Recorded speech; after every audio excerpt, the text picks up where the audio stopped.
Hello दोस्तों।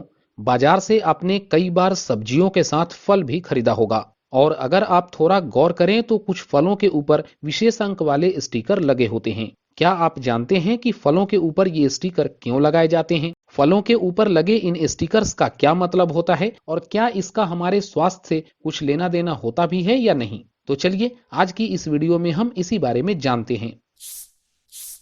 दोस्तों, कई बार मार्केट्स में आपने फलों के ऊपर कुछ स्टिकर लगा देखा होगा और मैं आपको बता दूं कि इन स्टिकर्स में फलों के दाम, एक्सपायरी डेट और इसके अलावा एक पीएलयू कोड भी लिखा होता है। आपकी जानकारी के लिए बता दूं कि ये पीएलयू कोड दर्शाता है कि फल को किस तरीके से उगाया गया है और किस तरीके से इसे पकाया गया है। यानी कि इस पीएलयू कोड से आप समझ सकते हैं कि इसे पारंपरिक तरीके से यानी कि ऑर्गेनिक तरीके से उगाया गया है या फिर इसको उगाने के लिए किसी केमिकल्स का इस्तेमाल किया गया है। तो चलिए जानते हैं फलों के ऊपर लगे इन स्टिकर्स का मतलब। पहला है कि अगर फल के ऊपर लगे स्टिकर 5 अंकों का हो, जिसका पहला अंक अगर 9 से शुरू होता है, तो यह फल जैविक यानी कि ऑर्गेनिक तरीके से उगाया गया है। ऐसे फल को उगाने के लिए किसी केमिकल का इस्तेमाल नहीं किया जाता है और ये आपकी सेहत के लिए बेहद फायदेमंद होते हैं। लेकिन ये ऑर्गेनिक फल बाजार के दूसरे फल के मुकाबले थोड़े महंगे मिल सकते हैं।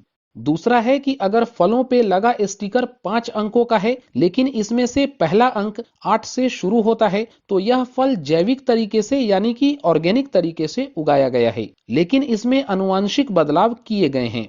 ऐसे फल मीडियम क्वालिटी के होते हैं। और कुछ फलों पे आप तीसरे क्वालिटी का स्टिकर भी देख सकते हैं जिसपे लिखा नंबर्स 4 अंकों का होता है, जिसमें से पहला लेटर 4 से स्टार्ट होता है। इसका मतलब होता है कि यह फल कृत्रिम तरीके से पकाया गया है। इन फलों को उगाने के लिए कीटनाशक और रसायनों का भी प्रयोग किया जाता है। ऐसे फल सामान्यतः सस्ते होते हैं, लेकिन ये फल आपके स्वास्थ्य के लिए कम फायदेमंद या यूं कहें कि थोड़े हानिकारक भी हो सकते हैं। अगर आप हेल्थ कॉन्शियस हैं तो आपको ऐसे 4 डिजिट वाले फल जिसका पहला लेटर अगर 4 से स्टार्ट होता है तो नहीं खरीदना चाहिए। उम्मीद करता हूं कि फलों के ऊपर लगे स्टिकर्स और उस पे लिखे नंबर्स के बारे में आपको प्रॉपर और साइंटिफिक इंफॉर्मेशन मिली होगी।